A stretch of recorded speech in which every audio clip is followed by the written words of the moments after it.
अस्सलामुअलैकुम नाज़रीन कराम, नई वीडियो में आपको खुश आमदीद कहते हैं। बल्ले का निशान वापस लेने के बाद पाकिस्तान तहरीक इंसाफ की सिचुएशन क्या है, सूरत हाल क्या है, अवाम का मूड तब्दील हुआ है या नहीं हुआ, इस सिलसिले में सरकारी आदाद शुमार जमा किए जा रहे हैं और जो हमारे मुस्तनद इदारे तस्वुर किए जाते हैं जिसमें पाकिस्तान के सिविल और मिलिट्री इंटेलिजेंस इदारे भी शामिल हैं। असर नौ डाटा और आदाद शुमार इकट्ठे किए जा रहे हैं, सर्वेस किए जा रहे हैं और पब्लिक पल्स महसूस की जा रही है तमाम तर तहसील हेड क्वार्टर्स और डिस्ट्रिक्ट हेड क्वार्टर्स से। इसमें सिविल और मिलिट्री दोनों इदारे शामिल हैं। उन्होंने क्या बताया है इस पर मैं आज वीडियो में बात करूँगा। नाकाबिल तरदीद और नाकाबिल यकीन तफसीलात हैं, काफ़ी होश उड़े हुए हैं। उसकी वजह यह है कि काजी फायज ईसा ने तो अपना काम दिखा दिया। वैसे तो पाकिस्तान की अदालती, सियासी और सहाफ़ती तारीख़ बद किरदारों से भरी पड़ी है। हर दौर में कोई ना कोई बद किरदार आया, हर डिक्टेटर के साथ किसी न किसी बद किरदार जज ने अपना काम किया, यहाँ तक कि जुल्फ़िकार अली भुट्टो को फांसी देने में भी देर न लगाई। तो तारीख़ अपने आप को दोहराती है और तारीख़ खुद ब खुद ऐसे बद किरदारों को बेनकाब भी करती है। अगर कोई ये समझता है कि तारीख़ किसी के उयूब या किसी के करतूत छुपा लेगी तो ये मुमकिन नहीं है। 2 साल बाद, 4 साल बाद, 10 साल बाद तमाम करतूत सामने आ ही जाते हैं। अब चूँकि सोशल मीडिया का ज़माना है तो चीज़ें ढकी छुपी नहीं रहती, बल्कि विद इन नो टाइम सारी की सारी खबरें पूरे दुनिया में जंगल में आग की तरह फैल जाती हैं जिनको दबाया जाता है। यही वजह है कि काजी साहब का मामला अभी ख़त्म नहीं हुआ।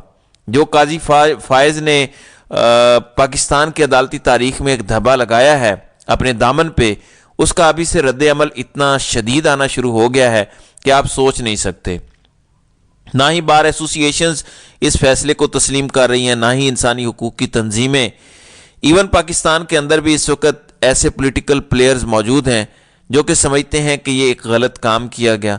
अगर इसके नतीजे में कोई ज़बरदस्ती की हुकूमत कायम कर भी दी गई तो वो हुकूमत कामयाब नहीं हो सकेगी। उसकी वजह यह है कि पाकिस्तान के अवाम तो जानते हैं कि वोट किस तरफ है, जबकि किसको दिलवाना या सामने लाना मकसूद है। बहरहाल मिजाज यार बड़े ख़राब हैं और काजी साहब बार बार पीछे मुड़कर देख रहे हैं कि आखिर उन्होंने इतनी गलाजत अपने दामन और चेहरे पे क्यों मली है। क्या मजबूरी थी कि इतना बड़ा धब्बा लगाया। जस्टिस मुनीर को लोग भूल गए हैं। जस्टिस मुनीर अदालती तारीख़ का सबसे बड़ा और घटिया किरदार है, लेकिन अब 77 साल तारीख़ दोहराई जा रही है और रिकॉर्ड तोड़े जा रहे हैं क्योंकि आइन की सरीहन खिलाफ वर्जी की गई है उस जजमेंट में।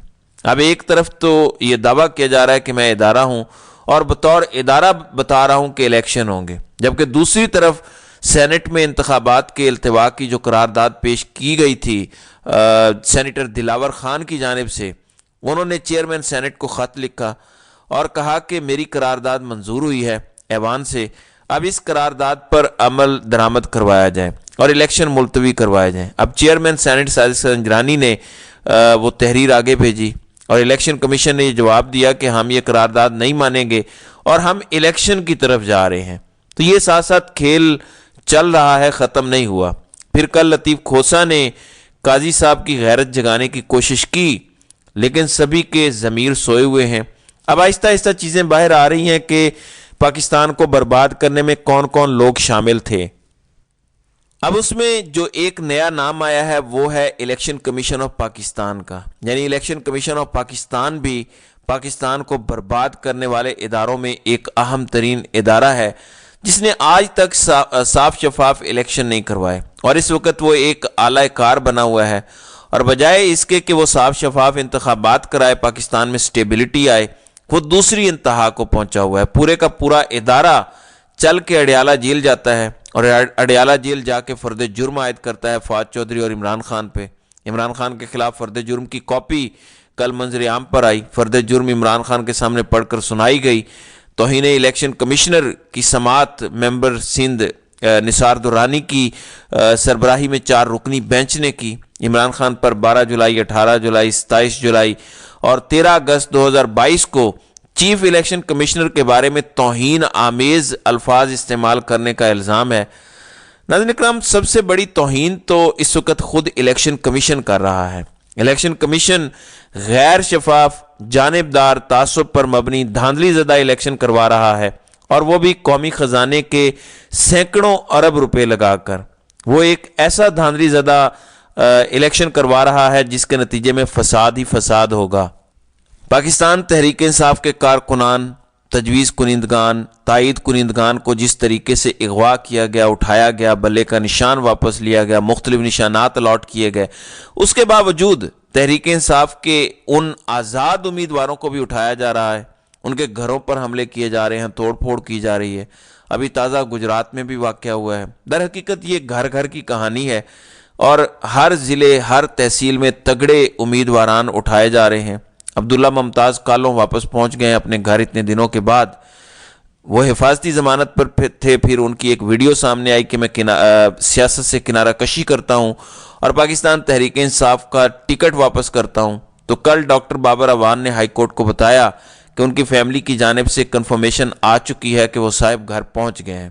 تو الیکشن کمیشن کی توہین تو الیکشن کمیشن خود کر رہا ہے۔